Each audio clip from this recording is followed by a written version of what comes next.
Oi, eu sou a Dani. Tudo bem? Eu sou a Delane. Olá, eu sou a Adriana. Você está ouvindo o podcast Ginga Language. Seja muito bem-vindo. Esse podcast é um projeto independente criado por 3 mulheres nativas brasileiras voltada para o ensino de português como segunda língua.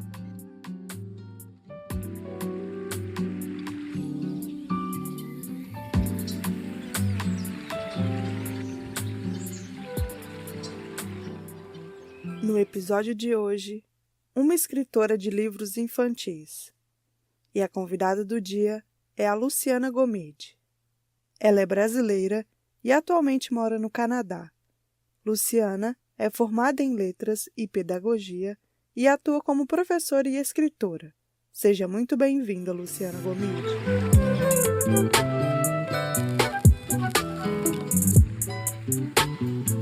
Olá, Luciana, tudo bem? Olá, tudo bem, e vocês? Oi, Bem. tudo bem? Bom, para a gente começar, eu gostaria que você falasse um pouco sobre você e suas viagens pelo mundo. Tá bom. Primeiro, muito obrigada por me receber. Fiquei muito feliz de ter o convite para participar e conhecer um pouco mais do trabalho de vocês. Eu sou a Luciana, eu sou mãe, sou professora, sou escritora, sou imigrante. Fico aí usando esse monte de chapéu diferente em diferentes ocasiões. E eu moro no Canadá faz 5 anos, 5 anos desde que eu imigrei.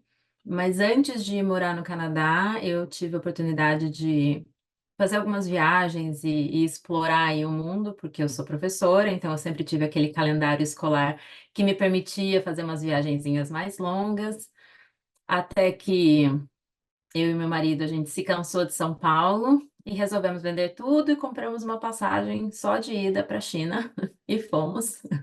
E aí a gente começou a explorar e vir fazer essa viagem meio que sem previsão de volta.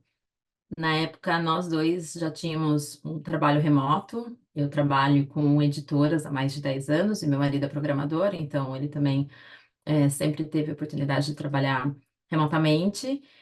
E foi assim que a gente conseguiu viajar e trabalhar. E durante essas viagens, eu acabei engravidando, completamente fora do planejamento, completamente inesperado. Eu descobri essa gravidez na Tailândia e de lá eu sabia que eu não queria ter uma gravidez aí em algum país que não fosse o meu. E aí a gente resolveu voltar para o Brasil, mas aí a gente não foi para São Paulo, que a gente tinha finalmente conseguido escapar. A gente acabou indo para o interior de São Paulo e lá ficamos por 2 anos antes de migrar para o Canadá. Bacana. E por que você resolveu escrever seus livros infantis? E aí eu quero que você conte para a gente o nome dos livros. Tá. Quando a gente chegou aqui no Canadá, meu filho tinha um pouquinho mais de 2 anos. Então, ele falava muito bem a língua portuguesa, ele sempre foi uma criança falante. Dentro dos 2 anos, ele falava muito bem, ele sempre foi uma criança muito, muito falante, comunicativa. Então, ele me fazia muitas perguntas, e eu tentava apresentar o Brasil para ele, né? Como eu mencionei, eu já trabalhava com editoras, então eu já tinha a escrita profissional na minha vida, mas foi essa maternidade no exterior que me fez escrever em português, pensando no meu filho. Então, eu lembro que quando ele tinha uns 4 anos, eu estava conversando com meu marido e a gente falou alguma coisa de floresta amazônica e ele perguntou o que era floresta amazônica. E aí eu fiquei com isso, eu falei, nossa, meu filho, que é brasileiro, não conhece um símbolo tão grande do Brasil. E aí eu fiquei, acho que com isso na minha cabeça, e foi assim que surgiu o meu primeiro livro, que se chama Lá no Brasil.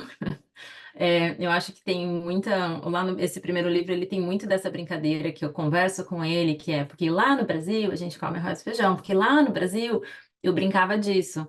Então o nome do livro veio muito claramente para mim o que eu queria apresentar. E dentro do livro eu proponho diversas oportunidades para falar sobre o Brasil. Então, eu abordo geografia, flora, fauna, linguagem, eh, feriados, tradições, brincadeiras, esse monte de coisinhas que formam o Brasil. É óbvio que é uma portinha, porque falar do Brasil, falar de cultura brasileira é impossível. Eu acho um país muito vasto, é um país com tantas culturas dentro de um só, mas é uma oportunidade para que cada família possa trazer um pouquinho do Brasil para dentro de casa. E foi por isso que eu escrevi. Eu queria mostrar, eu queria apresentar essa parte bonita, colorida para o meu filho. E queria promover a língua portuguesa como língua, de herança, porque para mim sempre foi muito importante que ele falasse português, porque eu sei que ele vai aprender inglês, inglês vai fazer parte da vida dele, mas português tem que ter um esforço nosso para que eles falem. Então, esse foi o primeiro livro que eu escrevi. Depois, eu escrevi o Meus Avós que Moram Longe, que eu acho que é uma outra parte do que a gente vive sendo imigrantes, né? É esse relacionamento à distância, essa conexão que os netos e os avós têm. É um esforço que os avós fizeram para aprender a usar o celular, para aprender e estarem presentes na vida dos netos, mesmo longe. Mas também tem um pouco daqueles dias que você só enxerga testa e teto dos avós. Então, tem um pouco dessa conexão deles, desse esforço, e tem uma graça também dessa dificuldade que às vezes aparece. A minha pergunta seria mais essa, por que crianças, né? Então você acabou respondendo. Agora, eu adquiri os dois livros. Meu filho, que tem 4 anos, amou os livros, né? Para ele, isso que você falou faz muito sentido, né? O meu filho nasceu aqui, foi criado aqui nos Estados Unidos, está sendo criado aqui nos Estados Unidos. Mas quando ele foi ao Brasil, que foi ano passado pela primeira vez, ele teve contato com muita coisa que ele nem imaginava, né? E a gente, às vezes, morando aqui, a gente nem pensa assim, o que que eu vou mostrar para ele, o que que a gente acaba esquecendo algumas coisas. Então, o contato dele com o Brasil trouxe essa encantamento, né? Esse encantamento pelo diferente e tal. Então, eu lendo com ele os seus livros, ele falava que conhecia aquilo, aquilo outro que ele tinha visto, mas outras coisas que ele não conhecia. Então, realmente é importante isso que você está falando, da gente trazer o português, né, para a criança. E a criança, por muitas vezes, por ela ter essa imaginação toda, né, por elas conseguirem entrar no lúdico assim facilmente, eu acho que ficou muito bonito, os desenhos, tudo muito explicativo. Eu estava mostrando para ele Guaraná, né? Aí ele, Uhum. parece um olho. E aí deu para eu explicar. Aí outros animais também, ele achou interessante. E uma coisa muito interessante que as brincadeiras no livro, né? Fala esconde-esconde, pega-pega. Tava falando sobre as brincadeiras e ele tentou relacionar com o inglês. Ele falava, Uhum. esse pega-pega é isso em inglês?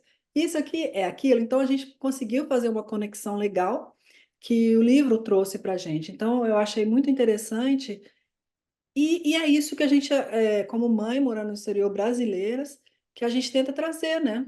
Então, eu gostei muito do livro e ele também. Então, ele tem Eu fico quatro. muito feliz de saber, e como uma mãe imigrante, eu acho que o meu desafio não era arrumar livros em português. Ter livros em português você consegue comprar. A minha dificuldade era encontrar um livro em português que conversasse com ele dessa forma. Então, é um livro, você acha, por exemplo, enciclopédias sobre o Brasil, então tem falando de fauna, flora e tudo isso que eu abordei, mas nesse ponto de vista de uma criança que tem esse vínculo com o Brasil, tem essa conexão, mas mora fora, né? Então, os nossos casos já são diferentes. O meu filho nasceu no Brasil e veio para cá, o seu já nasceu nos Estados Unidos, mas eles se conectam com a cultura brasileira através de nós. Então, não é um trabalho fácil manter a língua portuguesa. Eu acho que é uma escolha, mas essa foi uma das. Eu até brinco com as minhas amigas, que essa foi uma das poucas brigas que eu peguei para mim na maternidade. Eu falei, meu filho vai falar português e eu insisto nisso. Para mim é importante que e eu, assim, do mesmo jeito que eu sou bilíngue, ele também tem capacidade de ser. Hoje em dia eu já sinto que o inglês é a primeira língua dele. Eu até fiz essa pergunta para ele, porque ele tem 7 anos agora, né? Eu falei, filho, quando você pensa na sua cabeça, você pensa em inglês ou em português? E ele parou, ficou, peraí, penso em inglês. Eu falei, olha que interessante, a mamãe pensa em português. Então a gente já tem essa diferença, mesmo 5 anos depois, né? Que não é tanto tempo morando fora. Então, isso para mim mostra mais valor em ter materiais que falem com as crianças imigrantes em português.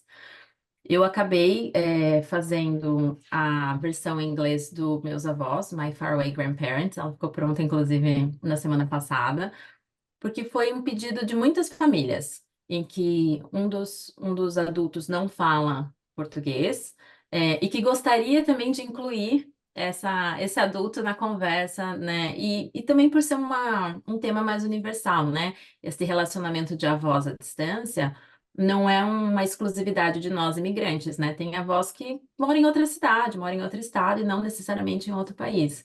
Então, eu publiquei ele em inglês, mas eu confesso que os livros em português moram no meu coração.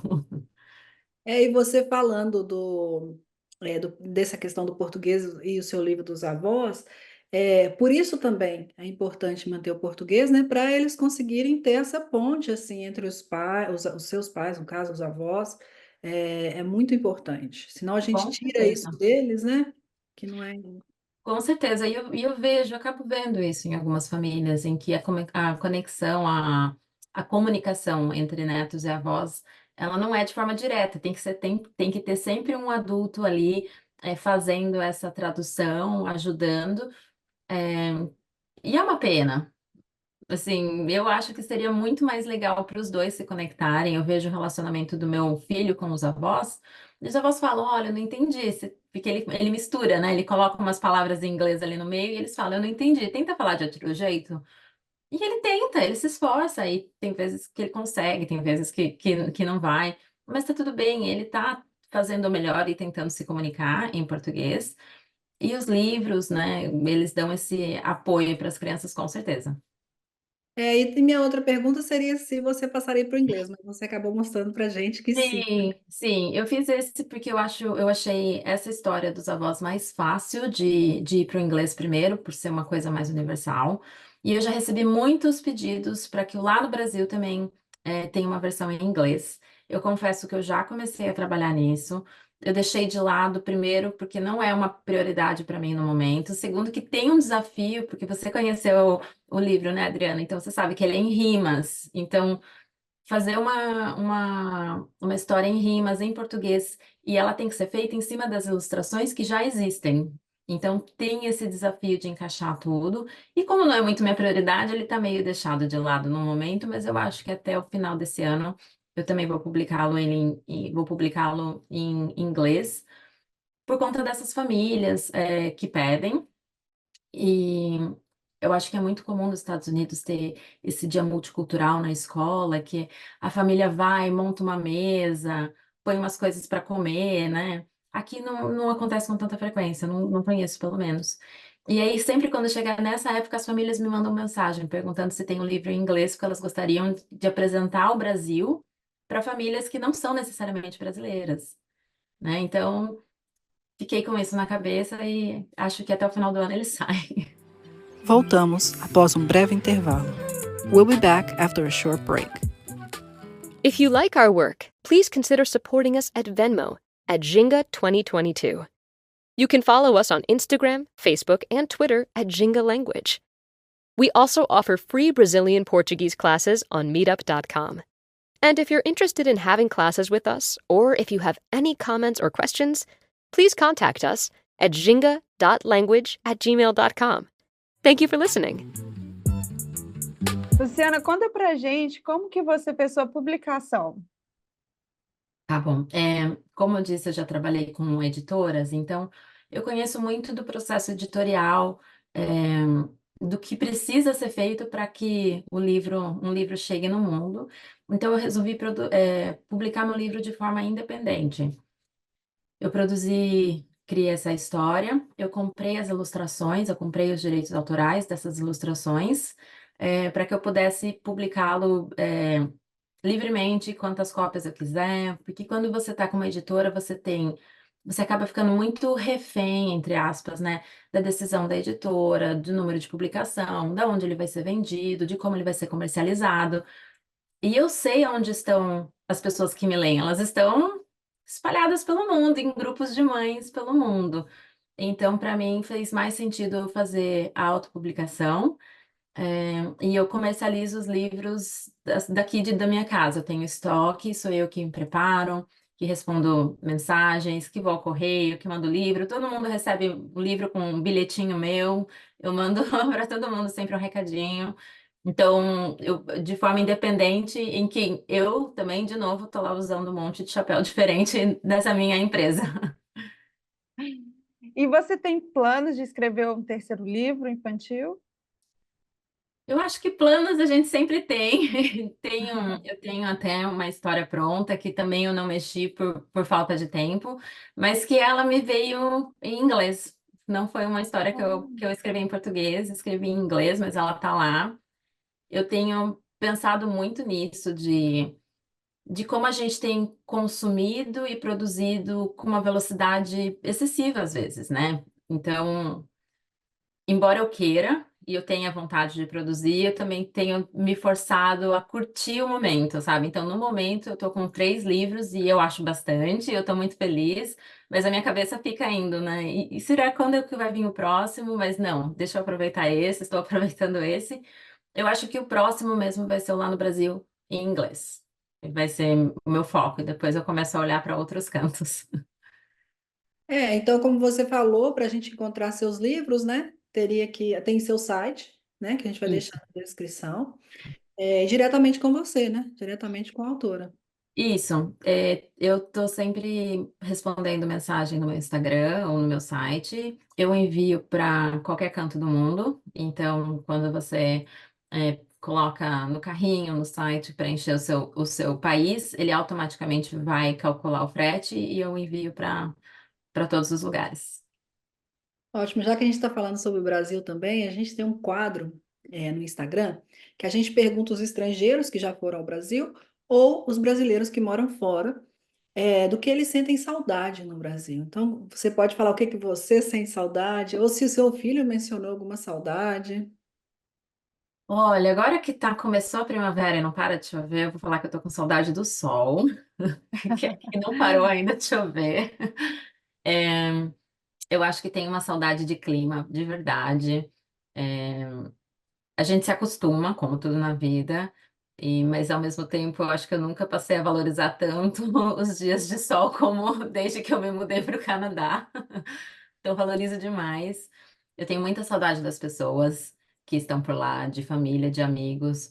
Eu tenho amigas lá, por exemplo, que a gente se conhece desde que a gente tinha 6 anos de idade e a gente ainda é amiga, sabe? Então, eu tenho uma conexão muito forte com as pessoas. Eu tenho pais, tenho avós, tenho tios, tenho primos, irmão. Tá todo mundo lá, só eu tô longe. E eu morro de saudade da comida. Os meus sogros até vieram, esse mês e eu tava com muita vontade de comer bala de coco.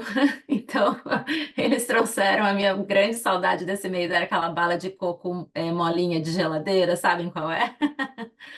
Era a minha saudade do mês. Eles trouxeram 1 quilo daquilo para mim. Está lá congelada e aí eu vou comendo aí ao longo do ano, porque eu estava morrendo de saudade. O meu filho, ele tem lembrança do Brasil muito construída a partir do que a gente conta para ele, porque ele saiu com 2 anos e a gente não voltou nesses 5 anos. Mas ele tem muita curiosidade sobre o Brasil. Ele gosta de falar que ele é brasileiro. Ele ganhou uma camisa da seleção brasileira e ele ama usar essa camisa. Eu acho que ele tem um vínculo muito forte com o Brasil, mesmo não tendo pisado em 5 anos no país. E eu acho que a saudade dele seria de sol também, porque ele também já se cansou desse clima daqui. Tem uma saudade, claro, da família que tá lá, né? Ótimo. Então, a gente queria te agradecer muito. Se você tiver algum recado final para deixar para a gente deixa esse espaço, né? E no mais, é agradecer mesmo, pelo seu trabalho, né? Ele chegou até aqui, então Uhum. a gente está usufruindo dele também. E também lembrando que você vai fazer parte de um outro episódio nosso, né? Onde a gente Isso. vai continuar falando sobre a imigração, né? Isso. Primeiro, de novo, obrigada pelo espaço. Eu acho que o trabalho que vocês fazem está muito alinhado ao trabalho que eu faço. Nós queremos promover a língua portuguesa com diferentes necessidades, talvez, mas a gente faz a mesma coisa. A gente quer a língua portuguesa sendo falada É, então, eu agradeço pelo espaço que vocês me deram para poder contar um pouco da minha história e mostrar os meus livros. Estou muito animada para falar sobre o nosso próximo livro, que é esse aqui, que é o De Outro Lugar, sobre imigração feminina, que eu acho também tem muita história que para conversar sobre, sobre esse É. assunto. E eu agradeço pelo tempo de vocês. Mostra pra gente os livros. Mostro. Então, começando por ordem. Esse aqui é o Lá no Brasil, que foi o primeiro, publicado em novembro de 2022. E vocês até falaram da saudade, tem uma página bem bonita de saudade também. Ah, Gosto bastante. E eu acho que a minha favorita, posso te mostrar a minha favorita? Sim. A minha favorita, eu acho que é essa daqui, é da floresta. Uhum. Depois, em fevereiro deste ano, então fevereiro de 2024, eu publiquei Meus Avós que Moram Longe, falando um pouquinho dessa relação maluca de distância. Então, eu gosto dessa daqui, que só tem testa, os avós aparecendo. E essa daqui é muito especial também, porque tem esse bilhetinho, né, que o neto deixa para os avós, e aí eu pedi para o meu filho, essa é a letra dele. Então ele escreveu Eu Vou Sentir Saudade, e a ilustradora capturou a imagem e colocou no livro, né? Eu gosto ah, bastante dessa ilustração, dessa casa de vó com filtro de barro. clássico. E Teve aí, uma página que eu gostei desse livro que são os recados que a vovó deixa, né? Bom é, dia, é muito isso, né? Para você entender a cultura brasileira, tem que entender o WhatsApp e tem que entender essas mensagens de bom dia. exatamente, e é baseado em fatos reais, né? Aqui em casa, pelo menos. Exato. Então, eu tirei um print do meu WhatsApp e mandei para a ilustradora. Eu falei, é isso aqui que eu tenho em mente. E ela copiou essas mensagenzinhas. E aí depois a versão em inglês, que foi publicada esse mês, março de 2024. As ilustrações, elas são as mesmas, teve só uma adaptação cultural. Então, virou, né, almício. E Uhum. ao invés do filtro, a gente colocou uma chaleira.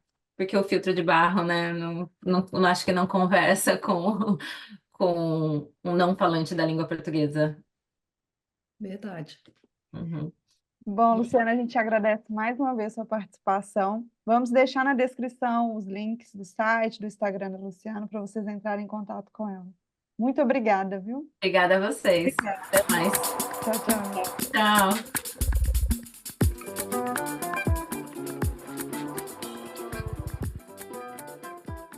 E estamos chegando ao fim deste episódio. Os links mencionados nessa entrevista estão na descrição. Agradecemos a todos os ouvintes pela companhia e pelo apoio. Se você gostou desse episódio, siga o podcast e indique aos amigos. Siga a gente também nas nossas redes sociais, @gingalanguage, porque tem muitas dicas legais por lá.